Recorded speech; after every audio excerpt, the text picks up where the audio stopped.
నిర్గమకాండము 17వ అధ్యాయము. తరువాత ఇశ్రాయేలీల సర్వ సమాజము యెహోవా మాట చొప్పున తమ ప్రయాణములలో సీను అరణ్యము నుండి ప్రయాణమైపోయి రెఫీదీములో దిగిరి. ప్రజలు తమకు త్రాగ నీళ్లు లేనందున మోషేతో వాదించుచు త్రాగుటకు మాకు నీళ్లిమ్మని అడుగగా, మోషే, మీరు నాతో వాదింపనేలా, యెహోవాను శోధింపనేలా అని వారితో చెప్పెను. అక్కడ ప్రజలు నీళ్లు లేక దప్పిగొని మోషే మీద సణుగుచు, ఇదెందుకు? మమ్మును, మా పిల్లలను, మా పశువులను దప్పిచేత చంపుటకు ఐగుప్తులో నుండి ఇక్కడికి తీసుకుని వచ్చితిరనిరి. అప్పుడు మోషే యెహోవాకు మొరపెట్టుచు, ఈ ప్రజలను నేనేమి చేయుదును? కొంతసేపటికి నన్ను రాళ్లతో కొట్టి చంపుదురనెను. అందుకు యెహోవా, నీవు ఇశ్రాయేలీల పెద్దలలో కొందరిని తీసుకుని ప్రజలకు ముందుగా పొమ్ము. నీవు నదిని కొట్టిన నీ కర్రను చేతపట్టుకుని పొమ్ము. ఇదిగో, అక్కడ హోరేబులోని బండ మీద నేను నీకు ఎదురుగా నిలిచెదను. నీవు ఆ బండను కొట్టగా ప్రజలు త్రాగుటకు దానిలో నుండి నీళ్లు బయలుదేరునని మోషేతో సెలవీయగా, మోషే ఇశ్రాయేలీల పెద్దల కన్నుల ఎదుట అట్లు చేసెను. అప్పుడు ఇశ్రాయేలీలు చేసిన వాదమును బట్టియు యెహోవా మన మధ్య ఉన్నాడో లేడో అని వారు యెహోవాను శోధించుటను బట్టియు అతడు ఆ చోటికి మస్సా అనియు మెరీబా అనియు పేర్లు పెట్టెను. తరువాత అమాలేకీయులు వచ్చి రెఫీదీములో ఇశ్రాయేలీలతో యుద్ధము చేయగా, మోషే యెహోషువతో, మన కొరకు మనుషులను ఏర్పరిచి వారిని తీసుకుని బయలువెళ్లి అమాలేకీయులతో యుద్ధము చేయము. రేపు నేను దేవుని కర్రను చేతపట్టుకుని ఆ కొండ శిఖరం మీద నిలిచెదనెను. యెహోషువ మోషే తనతో చెప్పినట్లు చేసి అమాలేకీయులతో యుద్ధమాడెను. మోషే, అహరోను, హూరు అనువారు ఆ కొండ శిఖరం ఎక్కిరి. మోషే తన చెయ్యి పైకెత్తినప్పుడు ఇశ్రాయేలీలు గెలిచిరి. మోషే తన చెయ్యి దింపినప్పుడు అమాలేకీయులు గెలిచిరి. మోషే చేతులు బరువెక్కగా వారు ఒక రాయి తీసుకుని వచ్చి అతడు దాని మీద కూర్చుండుటకై దాని మీద వేసిరి. అహరోను, హూరులు ఒకడు ఈ ప్రక్కను ఒకడు ఆ ప్రక్కను అతని చేతులను ఆదుకొనగా అతని చేతులు సూర్యుడు అస్తమించు వరకు నిలకడగా ఉండెను. అట్లు యెహోషువ కత్తివాడి చేత అమాలేకు రాజును అతని జనులను గెలిచెను. అప్పుడు యెహోవా మోషేతో నిట్లనెను, నేను అమాలేకీయుల పేరు ఆకాశం క్రింద నుండకుండా బొత్తిగా తుడిచివేయుదును కనుక జ్ఞాపకార్థముగా గ్రంథములో దీని వ్రాసి యెహోషువకు వినిపించుము. తరువాత మోషే ఒక బలిపీఠమును కట్టి దానికి యెహోవా నిస్సి అని పేరు పెట్టి, అమాలేకీయులు తమ చేతిని యెహోవా సింహాసనమునకు విరోధముగా ఎత్తిరి గనుక యెహోవాకు అమాలేకీయులతో తరతరముల వరకు యుద్ధమనెను. నిర్గమకాండము 18వ అధ్యాయము. దేవుడు మోషేకును తన ప్రజలైన ఇశ్రాయేలీలకును చేసినదంతయు, యెహోవా ఇశ్రాయేలీలను ఐగుప్తు నుండి వెలుపలికి రప్పించిన సంగతియు మిద్యాను యాజకుడును మోషే మామయ్యునైన యిత్రో వినినప్పుడు, మోషే మామయ్య అయిన ఆ యిత్రో తన యొద్దకు పంపబడిన మోషే భార్య అయిన సిప్పోరాను ఆమె ఇద్దరి కుమారులను తోడుకొని వచ్చెను. అతడు అన్యదేశంలో నేను పరదేశిననుకొని వారిలో ఒకనికి గెర్షోము అని పేరు పెట్టెను. నా తండ్రి దేవుడు నాకు సహాయమై ఫరో కత్తివాత నుండి నన్ను తప్పించననుకొని రెండవ వానికి ఎలియేజర్ అని పేరు పెట్టెను. మోషే మామయ్య అయిన యిత్రో తన కుమారులనిద్దరిని అతని భార్యను తోడుకొని అరణ్యంలో దేవుని పర్వతం దగ్గర దిగిన మోషే యొద్దకు వచ్చెను. యిత్రో అను నీ మామనైన నేనును నీ భార్యయు ఆమెతో కూడా ఆమె ఇద్దరు కుమారులను నీ యొద్దకు వచ్చి ఉన్నామని మోషేకు వర్తమానము పంపగా, మోషే తన మామను ఎదుర్కొన పోయి వందనము చేసి అతని ముద్దు పెట్టుకొనెను. వారు ఒకరి క్షేమం ఒకరు తెలుసుకొని గుడారములోనికి వచ్చిరి. తరువాత మోషే యెహోవా ఇశ్రాయేలీల కొరకు ఫరోకును ఐగుప్తీయులకును చేసినదంతయు, త్రోవలో తమకు వచ్చిన కష్టము యావత్తును యెహోవా తమను విడిపించిన సంగతియు తన మామతో వివరించి చెప్పెను. యెహోవా ఐగుప్తీయుల చేతిలో నుండి విడిపించి ఇశ్రాయేలీలకు చేసిన మేలంతటిని గూర్చి యిత్రో సంతోషించెను. మరియు యిత్రో ఐగుప్తీయుల చేతిలో నుండి ఫరో చేతిలో నుండి మిమ్మల్ని విడిపించి ఐగుప్తీయుల చేతి క్రింద నుండి ఈ ప్రజలను విడిపించిన యెహోవా స్తుతింపబడునుగాక. ఐగుప్తీయులు గర్వించి ఇశ్రాయేలీయుల మీద చేసిన దౌర్జన్యమును బట్టి ఆయన చేసిన దాన్ని చూచి యెహోవా సమస్త దేవతల కంటే గొప్పవాడని ఇప్పుడు నాకు తెలిసినదనెను. మరియు మోషే మామయ్య అయిన యిత్రో ఒక దహన బలులను దేవునికి అర్పింపగా అహరోనును ఇశ్రాయేలీయుల పెద్దలందరూ మోషే మామతో దేవుని సన్నిధిని భోజనం చేయవచ్చిరి. మరునాడు మోషే ప్రజలకు న్యాయం తీర్చుటకు కూర్చుండగా ఉదయం మొదలుకొని సాయంకాలం వరకు ప్రజలు మోషే వద్ద నిలిచియుండిరి. మోషే ప్రజలకు చేసినదంతయు అతని మామ చూచి, నీవు ఈ ప్రజలకు చేయుచున్న ఈ పని ఏమిటి? ఉదయం మొదలుకొని సాయంకాలం వరకు నీవు మాత్రం కూర్చుండగా ప్రజలందరూ నీ యొద్ద నిలిచియుండనేలా అని అడగగా, మోషే, దేవుని తీర్పు తెలుసుకొనుటకు ప్రజలు నా యొద్దకు వచ్చెదరు. వారికి వ్యాజ్యము ఏదైనను కలిగిన ఎడల నా యొద్దకు వచ్చెదరు. నేను వారి విషయము న్యాయము తీర్చి దేవుని కట్టడలను ఆయన ధర్మశాస్త్ర విధులను వారికి తెలుపుచున్నానని తన మామతో చెప్పెను. అందుకు మోషే మామ అతనితో, నీవు చేయుచున్న పని మంచిది కాదు. నీవును నీతోనున్న ఈ ప్రజలను నిశ్చయముగా నలిగిపోవుదురు. ఈ పని నీకు మిక్కిలి భారము. అది నీవు ఒక్కడవే చేయచాలవు. కాబట్టి నా మాట వినుము. నేను నీకొక ఆలోచన చెప్పెదను. దేవుడు నీకు తోడైయుండును. ప్రజల పక్షమున నీవు దేవుని సముఖమందు ఉండి వారి వ్యాజ్యములను దేవుని యొద్దకు తేవలెను. నీవు వారికి ఆయన కట్టడలను ధర్మశాస్త్ర విధులను బోధించి వారు నడవవలసిన త్రోవను వారు చేయవలసిన కార్యములను వారికి తెలుపవలెను. మరియు నీవు ప్రజలందరిలో సామర్థ్యము, దైవభక్తి, సత్యాసక్తి కలిగి లంచగొండులు కాని మనుషులను ఏర్పరచుకుని 1000 మందికి ఒకనిగాను, 100 మందికి ఒకనిగాను, 50 మందికి ఒకనిగాను, 10 మందికి ఒకనిగాను వారి మీద న్యాయాధిపతులను నియమింపవలెను. వారు ఎల్లప్పుడూ ప్రజలకు న్యాయము తీర్చవలెను. అయితే గొప్ప వ్యాజ్యములన్నిటినీ నీ యొద్దకు తేవలెను. ప్రతి అల్ప విషయమును వారే తీర్చవచ్చును. అట్లు వారు నీతో కూడా ఈ భారమును మోసిన ఎడల నీకు సులువుగా ఉండును. దేవుడు ఇలాగ చేయుటకు నీకు సెలవిచ్చిన ఎడల నీవు ఈ పని చేయుచు దాని భారమును సహింపగలవు. మరియు ఈ ప్రజలందరూ తమ తమ చోట్లకు సమాధానముగా వెళ్ళుదురని చెప్పాను. మోషే తన మామ మాట విని అతడు చెప్పినదంతయు చేసును. ఇశ్రాయేలీలందరిలో సామర్థ్యము గల మనుషులను ఏర్పరచుకొని 1000 మందికి ఒకనిగాను, 100 మందికి ఒకనిగాను, 50 మందికి ఒకనిగాను, 10 మందికి ఒకనిగాను న్యాయాధిపతులను ఏర్పాటు చేసి వారిని ప్రజల మీద ప్రధానులుగా నియమించెను. వారెల్లప్పుడూ ప్రజలకు న్యాయం తీర్చువారు. వారు కఠిన వ్యాజ్యములను మోషే యొద్దకు తెచ్చుచు స్వల్ప వ్యాజ్యములను తామే తీర్చుచూ వచ్చిరి. తరువాత మోషే తన మామను పంపివేయగా అతడు తన స్వదేశమునకు వెళ్ళెను. నిర్గమకాండము 19వ అధ్యాయము. ఇశ్రాయేలీయులు ఐగుప్తు దేశము నుండి బయలుదేరిన 3వ నెలలో వారు బయలుదేరిన నాడే 3వ నెల ఆరంభ దినమందే వారు సీనాయి అరణ్యమునకు వచ్చిరి. వారు రెఫీదీము నుండి బయలుదేరి సీనాయి అరణ్యమునకు వచ్చి ఆ అరణ్యమందు దిగిరి. అక్కడ ఆ పర్వతము ఎదుట ఇశ్రాయేలీయులు విడిసిరి. మోషే దేవుని యొద్దకు ఎక్కిపోవగా యెహోవా ఆ పర్వతము నుండి అతని పిలిపించి, నీవు యాకోబు కుటుంబీకులతో ముచ్చటించి ఇశ్రాయేలీయులకు తెలపవలసినదేమనగా, నేను ఐగుప్తీయులకు ఏమి చేసితునో మిమ్మును గద్ద రెక్కల మీద మోసి నా యొద్దకు మిమ్మునెట్లు చేర్చుకుంటునో మీరు చూచితిరి.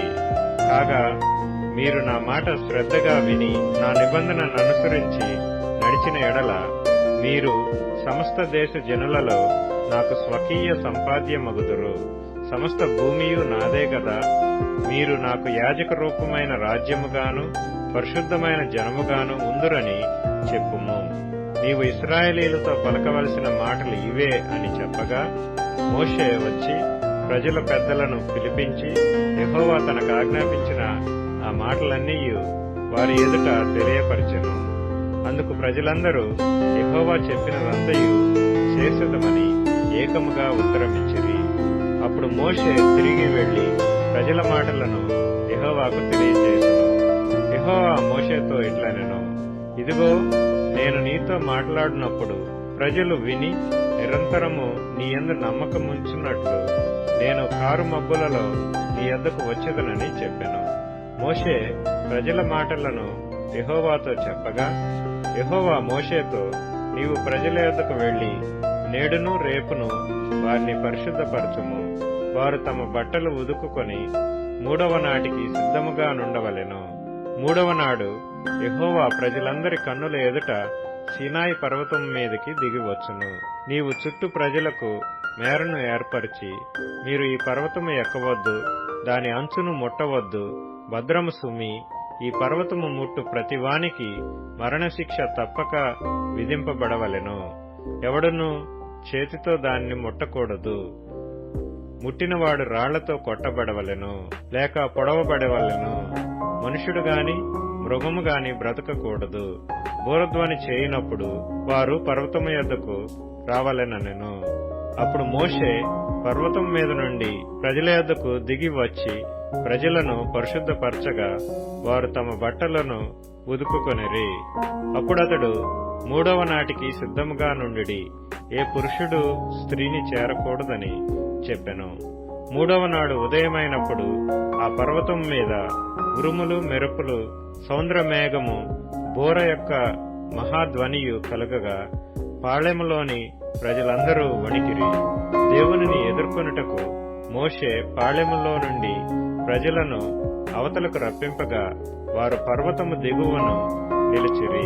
యెహోవా అగ్నితో సీనాయి పర్వతం మీదకి దిగి వచ్చినందున అదంతయు ధూమమయమై ఉండెను. దాని ధూమము కొలిమి ధూమము వలె లేచెను. పర్వతమంతయు మిక్కిలి కంపించెను.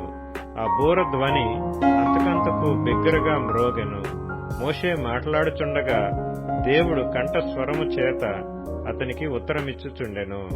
యెహోవా సీనాయి పర్వతం మీదికి, అనగా ఆ పర్వత శిఖరం మీదికి దిగి వచ్చెను. యెహోవా పర్వత శిఖరం మీదికి రమ్మని మోషేను పిలువగా మోషే ఎక్కిపోయెను. అప్పుడు యెహోవా ప్రజలు చూచుటకు యెహోవా యొద్దకు హద్దుమీరి వచ్చి వారిలో అనేకులు నశింపకుండునట్లు నీవు దిగిపోయి వారికి ఖండితముగా ఆజ్ఞాపించుము. మరియు యెహోవా వారి మీద పడకుండునట్లు యెహోవా యొద్దకు చేరు యాజకులు తమ్ము తామే పరిశుద్ధపరచుకొనవలెనని మోషేతో చెప్పగా, మోషే యెహోవాతో, ప్రజలు సీనాయి పర్వతము ఎక్కలేరు. నీవు పర్వతమునకు మేరలను ఏర్పరిచి దాని పరిశుద్ధపరచవలెనని మాకు ఖండితముగా ఆజ్ఞాపించితివనెను. అందుకు యెహోవా, నీవు దిగి వెళ్ళుము, నీవును నీతో అహరోనును ఎక్కి రావలెను. అయితే యెహోవా వారి మీద పడకుండునట్లు యాజకులను ప్రజలను ఆయన యొద్దకు వచ్చుటకు మేరను మీరకూడదు. ఆయన వారి మీద పడునేమో అని అతనితో చెప్పగా మోషే ప్రజల యొద్దకు వెళ్లి ఆ మాట వారితో చెప్పెను. మత్తయి సువార్త 23వ అధ్యాయం. అప్పుడు యేసు జనసమూహములతోనూ తన శిష్యులతోనూ ఇట్లనెను, శాస్త్రులను పరిసయ్యులను మోషే పీఠమందు కూర్చుండువారు గనక వారు మీతో చెప్పు వాటినన్నిటినీ అనుసరించి గైకొనుడి. అయినను వారి క్రియల చొప్పున చేయకుడి. వారు చెప్పుదురేగాని చేయరు. మోయు శక్యము కాని భారమైన బరువులు కట్టి మనుష్యుల భుజముల మీద వారు పెట్టుదురేగాని తమ వ్రేలితోనైనను వాటిని కదిలింపనొల్లరు. మనుషులకు కనబడు నిమిత్తము తమ పనులన్నీయు చేయుదురు. తమ రక్షరేకులు వెడల్పుగాను తమ చెంగులు పెద్దవిగాను చేయుదురు. విందులలో అగ్రస్థానములను, సమాజ మందిరములలో అగ్రపీఠములను, సంత వీధులలో వందనములను, మనుషుల చేత బోధకులని పిలువబడుటయు కోరుదురు. మీరైతే బోధకులని పిలువబడవద్దు. ఒక్కడే మీ బోధకుడు, మీరందరూ సహోదరులు. మరియు భూమి మీద ఎవనికైనను తండ్రి అని పేరు పెట్టవద్దు. ఒక్కడే మీ తండ్రి, ఆయన పరలోకమందున్నాడు. మరియు మీరు గురువులని పిలవవద్దు, క్రీస్తు ఒక్కడే మీ గురువు. మీలో అందరికంటే గొప్పవాడు మీకు పరిచారకుడై ఉండవలెను. తన్ను తాను హెచ్చించుకొనువాడు తగ్గింపబడును, తన్ను తాను తగ్గించుకొనువాడు హెచ్చింపబడును. అయ్యో, వేషధారులైన శాస్త్రులారా, పరిసయ్యులారా, మీరు మనుషుల ఎదుట పరలోక రాజ్యమును మూయుదురు, మీరందులో ప్రవేశింపరు, ప్రవేశించు వారిని ప్రవేశింపనీయరు. అయ్యో, వేషధారులైన శాస్త్రులారా, పరిసయ్యులారా, ఒకని మీ మతములో కలుపుకొనుటకు మీరు సముద్రమును భూమిని చుట్టివచ్చెదరు. అతడు కలిసినప్పుడు అతను మీకంటే రెండంతలు నరకపాత్రునిగా చేయుదురు. అయ్యో, అందులైన మార్గదర్శకులారా, ఒకడు దేవాలయము తోడని ఒట్టు పెట్టుకుంటే అందులో ఏమీ లేదు గాని దేవాలయములోని బంగారము తోడని ఒట్టు పెట్టుకుంటే వాడు దానికి బద్ధుడని మీరు చెప్పుదురు. అవివేకులారా, అందులారా, ఏది గొప్పది? బంగారమా? బంగారమును పరిశుద్ధపరచు దేవాలయమా? మరియు బలిపీఠము తోడని ఒకడు ఒట్టు పెట్టుకుంటే అందులో ఏమీ లేదు గాని దానిపైనుండు అర్పణము తోడని ఒట్టు పెట్టుకుంటే దానికి బద్ధుడని మీరు చెప్పుదురు. అవివేకులారా, అందులారా, ఏది గొప్పది? అర్పణమా? అర్పణమును పరిశుద్ధపరచు బలిపీఠమా? బలిపీఠము తోడని ఒట్టు పెట్టుకొనువాడు దాని తోడని దాని పైనుండు వాటన్నిటి తోడని ఒట్టు పెట్టుకొనుచున్నాడు. మరియు దేవాలయము తోడని ఒట్టు పెట్టుకొనువాడు దాని తోడనియు అందులో నివసించు వాని తోడనియు ఒట్టు పెట్టుకొనుచున్నాడు. మరియు ఆకాశము తోడని ఒట్టు పెట్టుకొనువాడు దేవుని సింహాసనము తోడనియు దానిపైని కూర్చున్న వాని తోడనియు ఒట్టు పెట్టుకొనుచున్నాడు. అయ్యో, వేషధారులైన శాస్త్రులారా, పరిసయ్యులారా, మీరు పుదీనాలోను సోపులోను జీలకర్రలోను 10వ వంతు చెల్లించి ధర్మశాస్త్రములో ప్రధానమైన విషయములను అనగా న్యాయమును, కనికరమును, విశ్వాసమును విడిచిపెట్టితిరి. వాటిని మానక వీటిని చేయవలసి ఉండేది. అందులైన మార్గదర్శకులారా, రోమలేపమునట్టు వడియగట్టి ఒంటెను నింగువారు మీరే. అయ్యో, వేషధారులైన శాస్త్రులారా, పరిసయ్యులారా, మీరు గిన్నెయు పల్లెమును వెలపట శుద్ధి చేయుదురు గాని అవి లోపల దోపుతోనూ అజితేంద్రియత్వముతోనూ నిండియున్నవి. గుడ్డి పరిసయ్యుడా, గిన్నెయు పల్లెమును వెలపల శుద్ధి యగునట్టుగా ముందు వాటి లోపల శుద్ధి చేయు. అయ్యో, వేషధారులైన శాస్త్రులారా, పరిసయ్యులారా, మీరు సున్నము కొట్టిన సమాధులను పోలియున్నారు. అవి వెలుపల శృంగారముగా అగపడును గాని లోపల చచ్చిన వారి ఎముకలతోనూ సమస్త కల్మషముతోనూ నిండియున్నవి. అలాగే మీరు వెలుపల మనుషులకు నీతిమంతులుగా నగపడుచున్నారు గాని లోపల వేషధారణతోనూ అక్రమముతోనూ నిండియున్నారు. అయ్యో, వేషధారులైన శాస్త్రులారా, పరిసయ్యులారా, మీరు ప్రవక్తల సమాధులను కట్టించుచు నీతిమంతుల గోరీలను శృంగారించుచు మనము మన పితరుల దినములలో ఉండిన ఎడల ప్రవక్తల మరణ విషయములో వారితో పాలివారమై ఉండకపోదుమని చెప్పుకొందురు. అందువలనే మీరు ప్రవక్తలను చంపిన వారి కుమారులయ్యున్నారని మీ మీద మీరే సాక్ష్యము చెప్పుకొనుచున్నారు. మీరును మీ పితరుల పరిమాణము పూర్తి చేయుడి. సర్పములారా, సర్పసంతానమా, నరశిక్షను మీరేలాగు తప్పించుకొందురు? అందుచేత ఇదిగో, నేను మీ యొద్దకు ప్రవక్తలను, జ్ఞానులను, శాస్త్రులను పంపుచున్నాను. మీరు వారిలో కొందరిని చంపి సిలువ వేయుదురు, కొందరిని మీ సమాజ మందిరములలో కొరడాలతో కొట్టి పట్టణము నుండి పట్టణమునకు తరుముదురు. నీతిమంతుడైన హేబేలు రక్తము మొదలుకొని బలిపీఠమునకును దేవాలయమునకును మధ్య మీరు చంపిన బరకీయ కుమారుడగు జకర్యా రక్తము వరకు భూమి మీద చిందింపబడిన నీతిమంతుల రక్తమంతయు మీ మీదికి వచ్చును. ఇవన్నీ ఈ తరము వారి మీదికి వచ్చునని మీతో నిశ్చయముగా చెప్పుచున్నాను. యెరూషలేమా, యెరూషలేమా, ప్రవక్తలను చంపును, నీ యొద్దకు పంపబడిన వారిని రాళ్లతో కొట్టుచును ఉండుదానా? కోడి తన పిల్లలను రెక్కల క్రింద కేలాకు చేర్చుకొనెనో అలాగే నేనును నీ పిల్లలను ఎన్నో మార్లు చేర్చుకొనవలెనని ఇంటిని కాని మీరు ఒల్లకపోతిరి. ఇదిగో మీ ఇల్లు మీకు విడవబడి ఉన్నది. ఇది మొదలుకొని ప్రభువు పేరిట వచ్చువాడు స్తుతింపబడు కాకని మీరు చెప్పు వరకు నన్ను చూడరని మీతో చెప్పుచున్నాను.